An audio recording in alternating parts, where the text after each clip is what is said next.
और आइए अब बात कर लेते हैं कोरोना से मचने वाले हाहाकार की। जी हां, जिस तरीके से पूरे देश में आंकड़े लगातार बढ़ रहे हैं और ओमिक्रॉन का खतरा अब पूरे देश में देखने को मिल रहा है। कुछ तस्वीरें आपको दिखा रहे हैं। कोरोना विस्फोट शुरू हो गया है। 13,000 मामले करीब पूरे देश में सामने आ गए हैं और दिल्ली में तो येलो अलर्ट है। कई तरह की पाबंदियां लगाई गई हैं और ओमिक्रॉन के सबसे ज्यादा मामले 263 मामले दिल्ली में हैं। 13 राज्य में नाइट कर्फ्यू लागू कर दिया गया है हालात को देखते हुए। और एक्सपर्ट्स कह रहे हैं कि फरवरी में तीसरी लहर आना तय है। ऐसे में सवाल यह कि हम कितने तैयार हैं इस त्रासदी से खुद को बचाने के लिए। सरकार की क्या तैयारी है आम जनता को बचाने के लिए। सेल्फ अवेयरनेस और सेल्फ डिसिप्लिन को अपनाने का यह वक्त आ गया है। दिल्ली में मेट्रो से सफ़र करने वालों को तो अच्छी खासी परेशानी झेलनी ही पड़ रही है। साथ ही जो लोग बसों से सफ़र करते हैं उनके लिए भी काफ़ी दिक्कतें बढ़ गई हैं, क्योंकि बसेस में भी लिमिट तय कर दी गई है।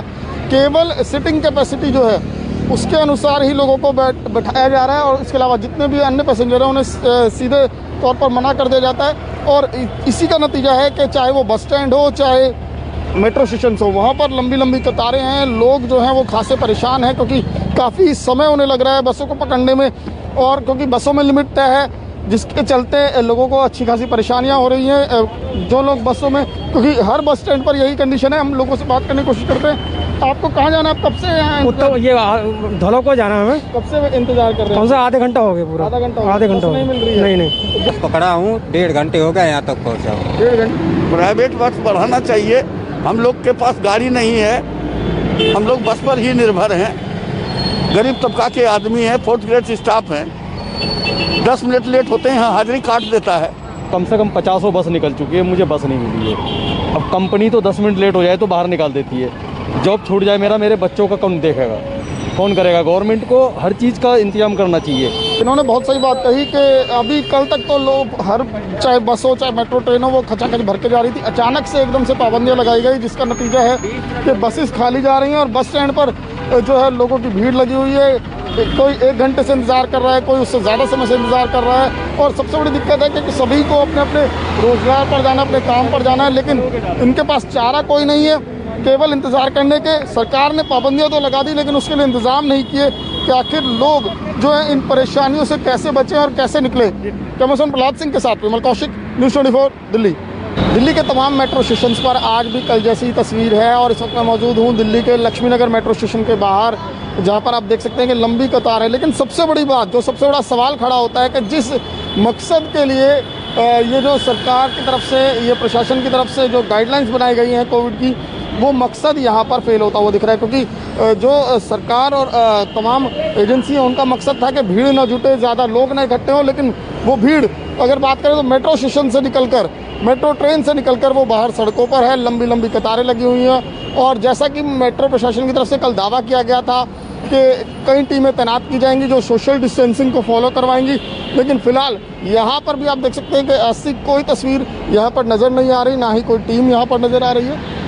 और केवल यही नहीं, ऐसे कई बड़े मेट्रो स्टेशन हैं जहाँ पर इसी तरीके से लंबी लंबी कतारें हैं और ये कतार काफ़ी दूर तक गई हुई है।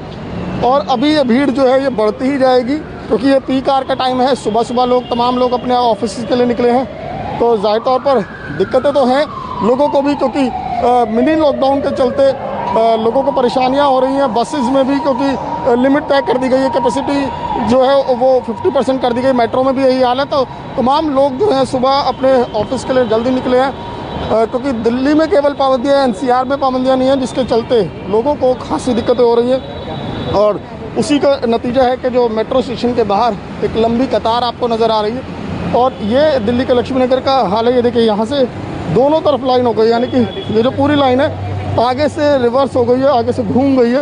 और कल जो हालात थे, कल ये हालात थे कि लाइन का जो काफ़ी दूर तक, यहाँ तक भी लाइन नहीं खत्म हो रही, उसके बाहर एक बार फिर जो सड़क पर बाहरी हिस्से में वहाँ तक लाइन पहुँच गई थी। मुंबई में एक दिन में 2,500 से ज़्यादा कोरोना के नए मामले सामने आए हैं। वहीं अब 7 जनवरी तक धारा 144 भी लगा दी गई है, लेकिन पब्लिक ट्रांसपोर्ट में भीड़ कम होने का नाम नहीं ले रही है। ये देखिए, आप तमाम लोग यहाँ पर अंधेरी बस स्टैंड पर अपने काम के लिए निकलते हैं। आप देखिए तस्वीरों में कि यहाँ पर लंबी लंबी लाइनें देखी जा सकती हैं। हालांकि ये तमाम वो लोग हैं जो अपने काम के लिए जाते हैं, उन्हें अपने दफ्तर पहुंचना है, अपने अन्य कामों के लिए पहुंचना है। ऐसे में जो भीड़ है वो फिलहाल कम नहीं हो रही है, क्योंकि लगातार पाबंदियां तो सरकार लगा रही है, लेकिन कोरोना के जिस तरीके से मामले बढ़ रहे हैं वो अपने आप में बेहद चिंताजनक है। कुछ लोग यहाँ पर मौजूद हैं। सर ये बताइए कि अभी फिर से केस बढ़ने लग गए, तो डर वर लगता है कि नहीं इतनी भीड़ में? सर डर तो बहुत लगता है, लेकिन कमाना भी जरूरी है फैमिली के लिए, इसके लिए डर बहुत लगता है। इसके लिए हम लोग एनी टाइम मास्क या अपना जो भी सेफ्टी का ध्यान है वो रखा जा रहा है। हमारे सोशल डिस्टेंसिंग तो हो नहीं पाते, बिकॉज इतनी भीड़ है, तो अंदर कैसे वैसे चढ़ने मिलता है, वो भी ठीक है। तो बिल्कुल साफ तौर से आपने सुना कि ये वो तमाम लोग हैं जो अपने काम के लिए निकले। हालांकि मास्क उन्होंने लगाया हुआ है, क्योंकि बिना मास्क के बस में ट्रैवल करने की इजाज़त नहीं है। लेकिन जिस तरीके से भीड़ देखी जा रही है वो अपने आप में चिंताजनक है। हालांकि राज्य सरकार कई तरह की पाबंदियां लगा रही है।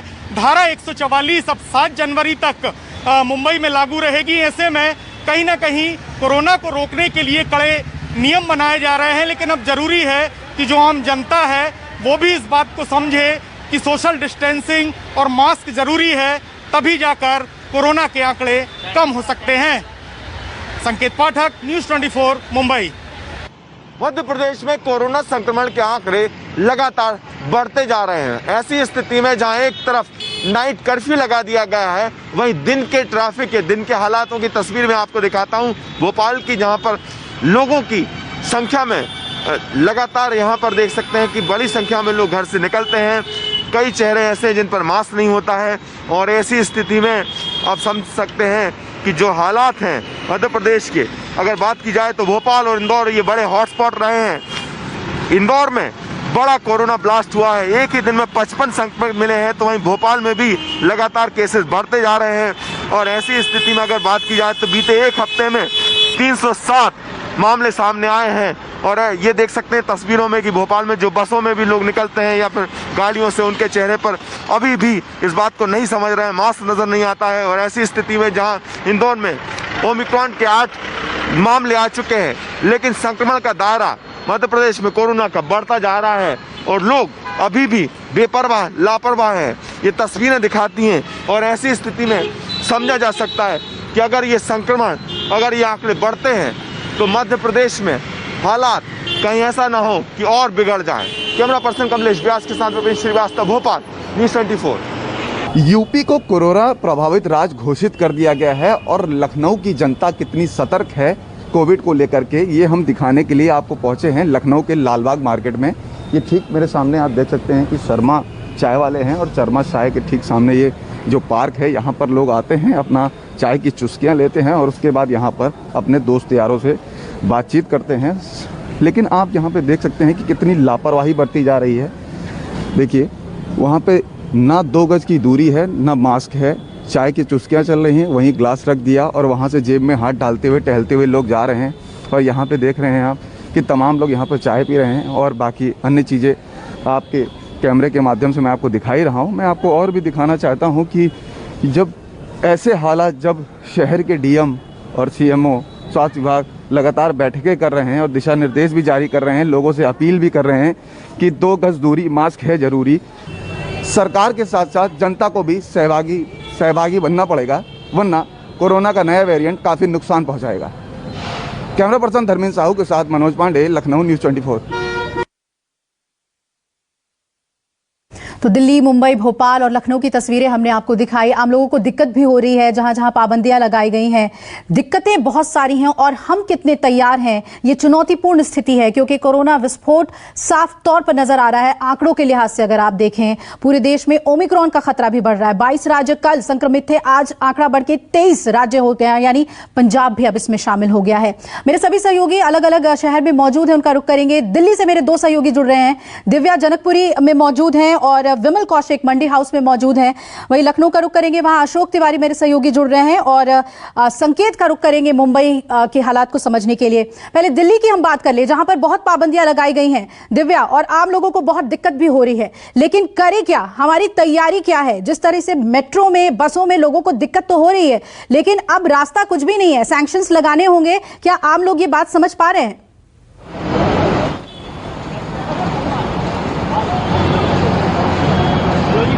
देखिए, मेट्रो में सोशल डिस्टेंसिंग का पालन हो, इसके लिए आज से दिल्ली मेट्रो ने 15 फ्लाइंग स्क्वाड्स जो है उनकी तैनाती की है। इस वक्त मैं मेट्रो स्टेशन पर मौजूद हूँ। ये इंटरचेंज मेट्रो स्टेशन है, बहुत भीड़ होती है और यहाँ पे देखिए कि RT-PCR की जो जांच है वो लोगों की हो रही है। पिछले 1 घंटे में लगभग 60 लोग जो हैं वो RT-PCR की जांच करा सकते हैं। इससे ही पता चलता है कि मामला कितना संगीन है और लोगों में किस तरह का डर है। ओमिक्रॉन के साथ, कोरोना के साथ साथ ओमिक्रॉन के मामले बढ़ रहे हैं, लोग चिंता में हैं। अभी भी कुछ लोग ऐसे हैं जो मास्क नहीं लगा रहे हैं, लेकिन फिर भी लोगों की चिंता इस बात को लेकर ज्यादा है। चूंकि मेट्रो में जब वो सफर करते हैं तो अभी तक ये देख रहे हैं कि सोशल डिस्टेंसिंग का पालन, चूंकि येलो अलर्ट दिल्ली में लागू हो चुका है, उसके मुताबिक आप 50% कैपेसिटी, सिटिंग कैपेसिटी और खड़े होकर यात्रा नहीं कर सकते। लेकिन लोग इसलिए परेशान हैं क्योंकि जहां पर वो जा रहे हैं, काम कर रहे हैं, वहां पे अभी तक कोई तब्दीली नहीं हुई है। वर्क फ्रॉम होम का कल्चर दिल्ली सरकार के दफ्तरों में तो कर दिया गया है, लेकिन बाकी दफ्तरों में नहीं किया गया है, जिसकी वजह से उन्हें अपने काम पर जाना उनके लिए मजबूरी है। वही एक बड़ी खबर इस वक्त आ रही है कि अभी तक दिल्ली में जो है वो ग्रैप के तहत, यानी ग्रेडेड रिस्पांस एक्शन प्लान के तहत अलर्ट्स जारी होंगे। लेकिन अभी दिल्ली सरकार ने ये फैसला किया है कि अब वो ग्रैप के तहत नहीं, GDMA की बैठक में ये फैसला करेगी कि आगे क्या कुछ पाबंदियां लगानी है, क्योंकि उल्लंघन के मामले बहुत ज्यादा आ रहे हैं। मेट्रो में देखें या बाजारों में देखें, भीड़ कम होने का नाम नहीं ले रही है। प्रशासन जो है वो अपनी तरफ से कोशिश कर रहा है, लेकिन उसके बावजूद लोगों में डर भी है। लेकिन सबसे बड़ी दिक्कत यह है कि जो काम लोगों को करने हैं, अगर ऑफिस जाना है, अगर दुकानों पे जाना है, तो वो जाएंगे। उसके लिए जरूरी है कि बिल्कुल यही चीज दिव्या, हमने जब विमल की रिपोर्ट देखी तो विमल जितने भी लोगों से बात कर रहे थे, जो ऑफिस गोअर्स थे, उनका यही कहना था कि ये सैंक्शंस तो ठीक हैं, लेकिन हम ऑफिस से लेट पहुंच रहे हैं तो वहां से हमें सपोर्ट नहीं मिल रहा है, सैलरी हमारी कटेगी, रोजगार की समस्या है, अर्थव्यवस्था का रोना व्यापारी रोते हैं। विमल, ऐसे में क्या मांग क्या है लोगों की? क्या कोई एक ऑप्शन चाहते हैं लोग कि ठीक है कोरोना से बचाव के लिए कदम तो उठाए जाएं, लेकिन साथ ही उनके सामने भी रास्ता हो रोजगार को लेकर?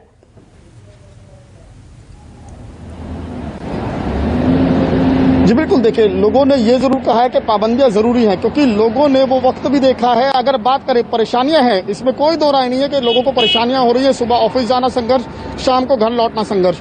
लेकिन ये परेशानी उस परेशानी से खासी कम है जैसी परेशानी दूसरी वेव जब आई थी कोरोना की, लोगों ने देखी है। इतनी लंबी कतारें, इससे भी बड़ी लंबी कतारें ऑक्सीजन के लिए थी और सड़कों पर गाड़ियों से ज्यादा एम्बुलेंस सायरन बजाती हुई चल रही थी। तो अगर उस तस्वीर को देखा जाए तो उसके सामने ये परेशानी कुछ भी नहीं है, तो लोगों को भी ये समझना होगा। लेकिन साथ ही लोगों की दिक्कतें ये है क्योंकि उन्हें अपने काम पर जाना जरूरी है, तो ऐसे में उनको यही है कि अगर सरकार ने पाबंदियां लगाई हैं तो उसके लिए और बसों का इंतजाम किया जा सकता था या अन्य और कोई विकल्प हो सकते थे। आप ये बताइए कि आप कब से यहाँ पर खड़े हैं और बसों में आने जाने में काफी परेशानी हो रही है? मेरे को 15 मिनट हो गए, बहुत मुश्किल है। यहाँ पे बसें कोई भी नहीं आ रही हैं, अगर कोई आती भी है तो सारी सीट होके आती हैं और किसी एक्स्ट्रा को चढ़ाया नहीं जाता यहाँ। लेकिन सरकार ने जो पाबंदियां लगाई हैं वो लोगों के सेहत को ध्यान में रखते हुए और कोविड की चेन को तोड़ने के लिए, तो ऐसे में आपको क्या लगता है कि इसके लिए कुछ और विकल्प भी हो सकते थे विकल्प? जैसे कि मार्केटों में जैसे ऑड इवन सिस्टम कर रखा है इन्होंने, बहुत अच्छा कर रखा है। लेकिन इस समय पे आप प्राइवेट जॉब करते हैं क्या? मैं प्राइवेट जॉब करता हूँ। तो सबसे बड़ी दिक्कत तो आप लोगों के सामने, गवर्नमेंट ने अपने ऑफिस में तो कर दिया, लेकिन प्राइवेट में आपके ऑफिस में क्या व्यवस्था की गई है? हमारे ऑफिस में कोई व्यवस्था नहीं, हमारी मार्केट में कोई व्यवस्था नहीं है। अगर हम ऑड इवन सिस्टम लागू हो चुका है, अगर हम थोड़ा सा भी बाहर निकालते तो कई गरीबों का कल माल उठाया कमेटी वालों ने। पहले ही दिन बहुत लोगों का नुकसान किया है, दुकानें बंद हुई हैं। और अगर दुकानों के अंदर 4 लड़कों से ज़्यादा कोई कस्टमर होते हैं तो उनका भी चालान काटा इन्होंने। तो गरीबों के लिए तो बहुत ही बुरी परिस्थितियां हैं इस समय पे।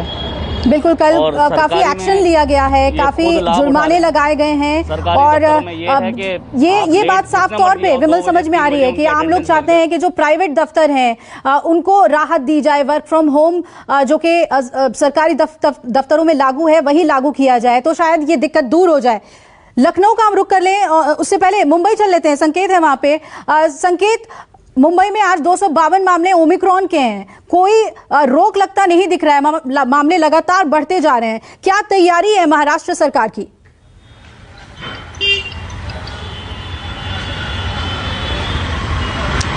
देखिए, अगर मुंबई और महाराष्ट्र की मैं बात करूं तो यहाँ के जो हालात हैं वो भी बेहद चिंताजनक है, क्योंकि एक दिन में 2500 से ज्यादा कोरोना के मामले सामने आए हैं और 250 से ज्यादा ओमाइक्रोन के मामले सामने आ चुके हैं। इसको देखते हुए अब मुंबई में भी लगातार पाबंदियां बढ़ाई जाने लगी हैं।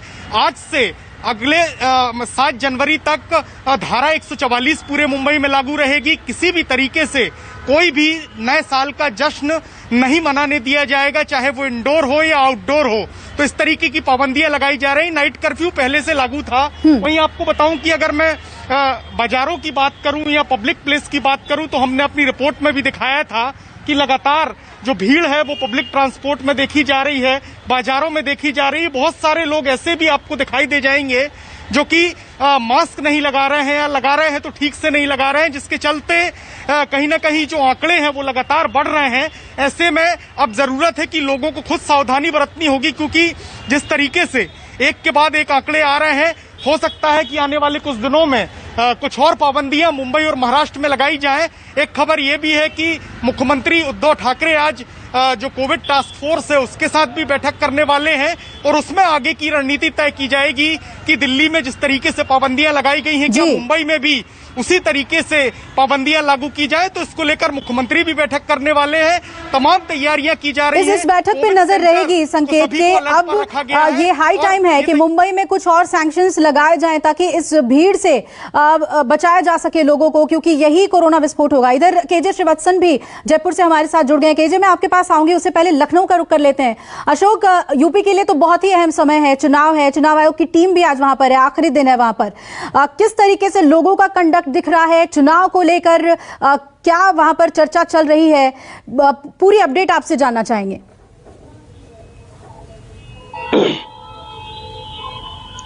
देखिए, सबसे अहम बात तो यह है कि कोरोना के बढ़ते हुए संक्रमण को लेकर उत्तर प्रदेश सरकार की तरफ से बेहद गंभीरता से कई कदम उठाए गए हैं। आप देखिए कि जैसे जैसे अलग अलग राज्यों में कोरोना संक्रमण के केसेस में बढ़ोतरी हुई, उसके बाद से उत्तर प्रदेश में नाइट कर्फ्यू लागू किया गया है। यानी रात 11 बजे से लेकर सुबह 5 बजे तक उत्तर प्रदेश में नाइट कर्फ्यू लागू है। इस दौरान आवाजाही पूरी तरह से प्रतिबंधित रहती है, आवश्यक सेवाओं को छोड़कर। दूसरी बात यह भी है कि माध्यमिक शिक्षा परिषद द्वारा संचालित जितने भी स्कूल हैं उनको लेकर यह ऑर्डर जारी किया गया है कि अगर कोई बच्चा स्कूल आना भी चाहता है तो अभिभावक की अनुमति के आधार पर वो स्कूल आ सकता है। हालांकि अभी जो क्लास 1 से लेकर 8 तक के स्कूल हैं वो 14 जनवरी तक फिलहाल बंद किए गए हैं। उसके पीछे जो ठंड है उसका एक बड़ा हवाला दिया जा रहा है। दूसरी सबसे अहम बात यह है कि आम लोगों के बीच में इस बात की बेहद चर्चा हो रही है कि आने वाले समय में उत्तर प्रदेश में विधानसभा के चुनाव होने हैं और जिस तरह से अलग अलग राज्यों में कोरोना के बढ़ते हुए संक्रमण को देखा जा रहा है, लगातार केसेस में इजाफा देखा जा रहा है, उस लिहाज से सरकार को अभी कई और ठोस कदम उठाए जाने की जरूरत है। आप देखिए कि उत्तर प्रदेश सरकार की तरफ से यूपी को कोरोना प्रभावित राज्य भी घोषित किया गया है। यानी कि आने वाले दिनों में कोरोना के संक्रमण को लेकर या दूसरे संक्रमण को लेकर जो भी गाइडलाइंस सरकार की तरफ से जारी की जाएगी उसका सख्ती से उत्तर प्रदेश में पालन किया जाएगा और पालन न करने वालों के खिलाफ कार्रवाई भी देखने को मिल सकती है। इसके अलावा अगर मैं आपको बाजारों की तस्वीर दिखाऊं तो मैं राजधानी लखनऊ के हजरतगंज बाजार में मौजूद हूं। काफी घना बाजार ये माना जाता है, लेकिन आप देखिए कि अभी ज्यादातर लोग मास्क का इस्तेमाल नहीं करते हुए नजर आ रहे हैं। अगर आप एक लार्जर स्केल पे जाएंगे तो लोगों ने मास्क का इस्तेमाल शुरू तो किया है, लेकिन बहुत ज्यादा संख्या में ऐसे लोग हैं जो लोग मास्क का इस्तेमाल नहीं कर रहे हैं। तो ऐसे में जरूरत इस बात की भी है कि सरकारों की तरफ से जो ठोस कदम उठाए जा रहे हैं उसमें आम आदमी की जो सहभागिता है वो भी सुनिश्चित होनी चाहिए। उनको भी बढ़ चढ़कर कोरोना के संक्रमण से बचने के लिए जो कोविड प्रोटोकॉल है उसका पूरी तरह से पालन किया जाना चाहिए। तो आज चुनाव आयोग की टीम को भी अभी दोपहर में यहाँ पर प्रेस कॉन्फ्रेंस करनी है। उसमें चुनाव की तैयारियों के साथ साथ कोरोना से कैसे निपटा जाएगा, कैसे चुनाव संचालित किया जाएगा, इस पर भी एक ब्रीफिंग चुनाव आयोग की तरफ से दोपहर 12 बजे होने वाली है और सबकी नजर उसी प्रेस कॉन्फ्रेंस में लगी हुई है। बिल्कुल बिल्कुल, अशोक बने रहेगा हमारे साथ। आइए अब हम जयपुर का रुख कर लेते हैं। केजे, पूरे राजस्थान की बात करें, टूरिस्ट पहुंचते हैं नया साल मनाने के लिए और कई सैंक्शंस इंपोज कर दिए गए हैं राजस्थान सरकार की तरफ से, और क्या तैयारी बढ़ते हुए कोरोना मामले और ओमिक्रॉन के मामले को देखते हुए?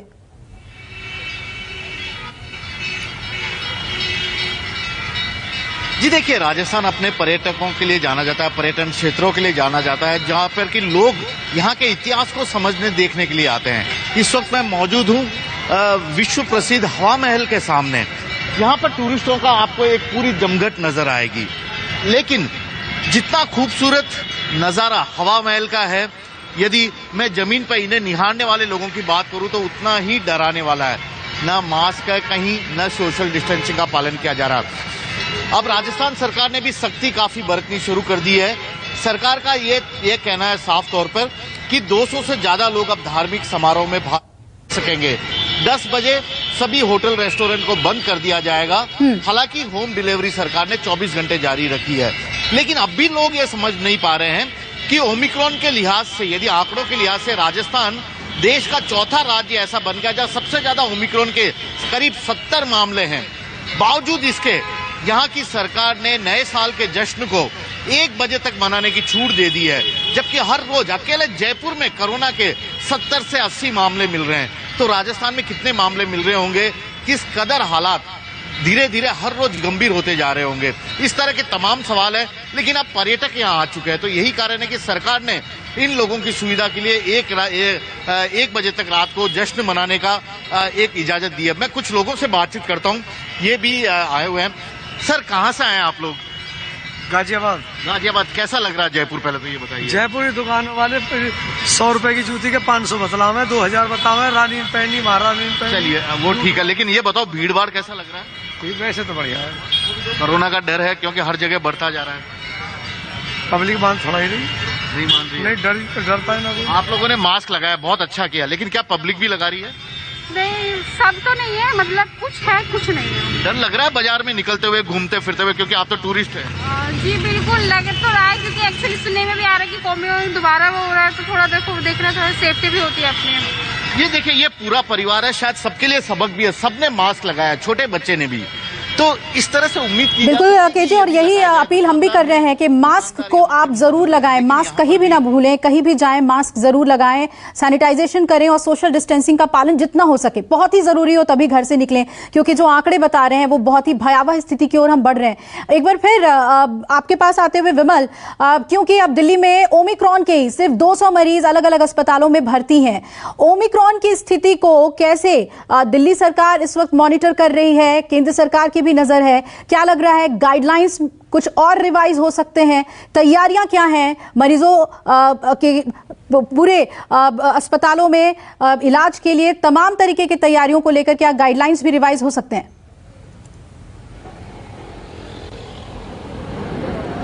जी बिल्कुल, देखिए दिल्ली सरकार की बात करें, दिल्ली सरकार और केंद्र सरकार मिलकर 2 स्तर पर काम कर रही है। एक स्तर जो है वो ये है कि हॉस्पिटल्स में कैसे सुविधाएं बढ़ाई जाएं, और हॉस्पिटल्स ही नहीं, अगर क्योंकि ये क्लियर एक्सपर्ट्स की तरफ से कह दिया गया है कि जो 3rd वेव है वो फेब तक आ सकती है, तो अगर ये मानकर चला जाए कि दिल्ली में ही 40-50 हजार केस रोज आते हैं, तो उस स्तर पर तैयारी की जा रही है कैसे उन लोगों को रखा जाएगा और कहाँ पर रखा जाएगा, हॉस्पिटल में किस तरह के इंतजाम होंगे, और इसके अलावा अगर किसी को घर पर भी रखना है तो उसके घर पर किस तरह से मेडिकल टीम पहुंचेगी, कैसे उस तक मेडिकल सहायता पहुंचेगी, तमाम चीजें। और दूसरी टीम इस तरफ से विचार कर रही है कि आखिर जो ओमिक्रॉन है, क्योंकि वो उसका जो संक्रमण है वो 4 गुना तेजी से फैलता है, तो उसको किस तरीके से मॉनिटर किया जाए, उसको कैसे ट्रिगर किया जाए, जिससे क्योंकि इसी का नतीजा कि RT-PCR एकदम किया जाता है, और जैसे भी लोग हम चाहे मेट्रो स्टेशन पर पहुंच रहे हो, चाहे कहीं पर जो अलग अलग रैपिड टेस्ट उनके चल रहे हैं, चाहे कनॉट प्लेस इलाका हो या जो ऐसे भीड़ भरे इलाके हैं या मार्केट है, वहां पर टेस्ट करके जो दिल्ली सरकार की टीमें हैं या हेल्थ टीमें हैं वो मॉनिटर कर रही हैं। तो तमाम चीजें हैं, हर तरीके से जो है इस मामले में सरकार कदम उठा रही है, लेकिन जरूरत है लोगों से सहयोग की, क्योंकि लोगों के सहयोग के बिना कोई भी सरकार या कोई भी गाइडलाइन पूरी तरह से पालन नहीं हो पाएगा। जब तक लोग उसमें सहयोग नहीं करेंगे, जाहिर तौर पर लोगों को परेशानियां हो रही हैं, और परेशानियों को देखते हुए भी सरकार कदम उठा रही है। लेकिन अब हो सकता है कि आने वाले दिनों में वीकेंड कर्फ्यू पर भी विचार किया जा रहा है, कि हो सकता है कि आने वाले दिनों में वीकेंड कर्फ्यू भी लगाया जा सकता है। जी बिल्कुल, और वीकेंड कर्फ्यू की आप बात कर रहे हैं, और ये देखिए दूसरी तरफ जो भीड़ है मेट्रो की, वो तस्वीरें आपको दिखा रहे हैं। इतनी कोशिशें हो रही हैं भीड़ को नियंत्रित करने के लिए, 50% क्षमता के साथ मेट्रो को रन करने के लिए, लेकिन इस भीड़ को देखकर अंदाजा लगाया जा सकता है कि लोग घर में नहीं रुक रहे हैं, और इसी वजह से पाबंदियां लगाना सरकार की तरफ से भी मजबूरी हो गई है। अगर अब हम यहाँ पर आप सभी सहयोगियों से वैक्सीनेशन पे बात करें, बूस्टर डोज की बात कर दी गई है, बच्चों के वैक्सीनेशन की बात कर दी गई है। अशोक, क्या तैयारियां चल रही है उत्तर प्रदेश में, क्योंकि चुनाव से पहले सरकार की तरफ से ये जरूर टारगेट होगा कि वैक्सीनेशन के काम में कैसे तेजी लाया जाए। विमल भी हमारे साथ जुड़े हुए हैं। विमल, वैक्सीनेशन में कितनी तेजी देखने को मिल रही है?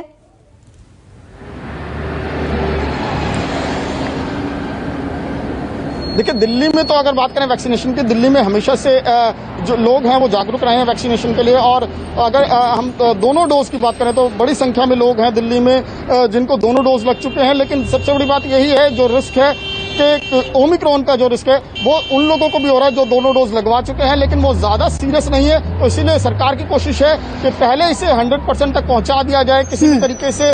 तो लोगों से लगातार अपील की जा रही है, और साथ ही जिन लोगों ने फर्स्ट डोज लगवाई हुई और उनका टाइम भी हो गया तो उनके पास कॉल करके भी उनसे संपर्क किया जा रहा है कि वो अपना सेकंड डोज लगवाएं। इसके अलावा रजिस्ट्रेशन भी जल्द शुरू हो सकता है, जिससे जो 15 साल से 18 साल तक के बच्चे हैं उनको वैक्सीनेशन हो। तो सरकार का फोकस जो है वो वैक्सीनेशन पर है। स्वास्थ्य सेवाओं को तो देखा ही जा रहा है कि कैसे जो बिल्कुल कोरोना से हमारी लड़ाई जारी है, और ऐसे में बेहद जरूरी है कि हम अवेयर रहें, सजग रहें और मास्क जरूर लगाएं, सैनिटाइजेशन का इस्तेमाल करें और सोशल डिस्टेंसिंग का पालन करें। सरकार के सभी उठाए गए कदमों में अपना सहयोग भी जरूर दें। आप सभी का बहुत बहुत शुक्रिया हमारे साथ जुड़ने के लिए, अलग अलग शहरों से ताजा हालात हमें बताने के लिए।